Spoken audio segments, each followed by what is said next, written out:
Hey, greetings everybody. It's GleeCon here again with another episode of Lore of Warcraft. On our last episode, we started the World of Warcraft Dungeons and Dragons campaign setting, and I still gave it more of a cursory look over than I wanted to, but I mean, they would be so long if we really busted out every single page. I just kind of wanted to look for what's different, but I do want to spend more time and take my time with it, make shorter videos, but more of them for those, and that's what we'll do as we work toward World of Warcraft, because there's no end date needed for those. It's not like some of the lore we're looking at right now, where we got to finish it off before we get to World of Warcraft, which we're super close to. We're really just doing a few side things as we work through Cycle of Hatred, and we are a little bit more than a quarter of the way through that. And in that one, the Burning Crusade is out, and so we'll stay a while and listen as we read this last part of the 24th year in Chronicles, and the year 25 is when World of Warcraft starts. Excuse me. And this is going to recap what's been going on with the rise of the Forsaken. It's called the Forsaken and the Horde. And we read about this in the Sylvanas novel. Across the sea from Kalimdor, Queen Sylvanas Windrunner and her Forsaken were beset by enemies on all sides. The Scarlet Crusade did not care that these undead had reclaimed their wills from the Lich King. The fanatical sect had vowed to eradicate them, no matter what. Sylvanas reached out to her former people in Quel'The Lost, asking them for sanctuary. She had given her life to protect them, and she expected something in return for her sacrifice. Yet her request was refused. The Blood Elves feared the undead and treated them as monsters. Now, that's not exactly how it happened.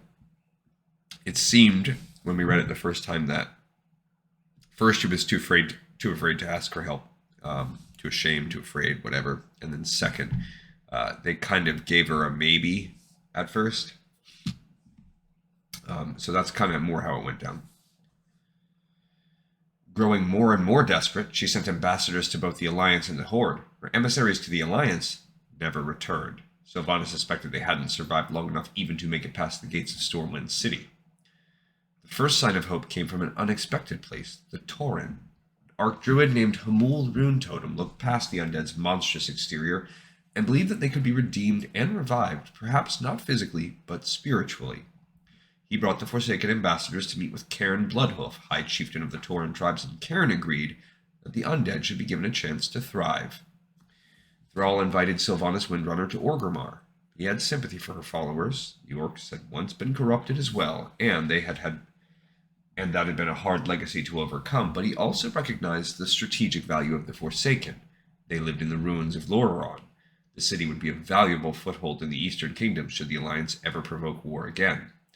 More importantly, the Scourge had not been eradicated. It had been only temporarily defeated. The Horde needed every ally it could find to protect its lands from the Lich King's undead army.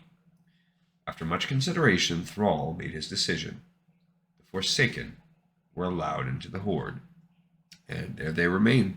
Now, and that's true, the Forsaken are the main Eastern Kingdom's foothold, and to a lesser extent, the Blood Elves provide that later on.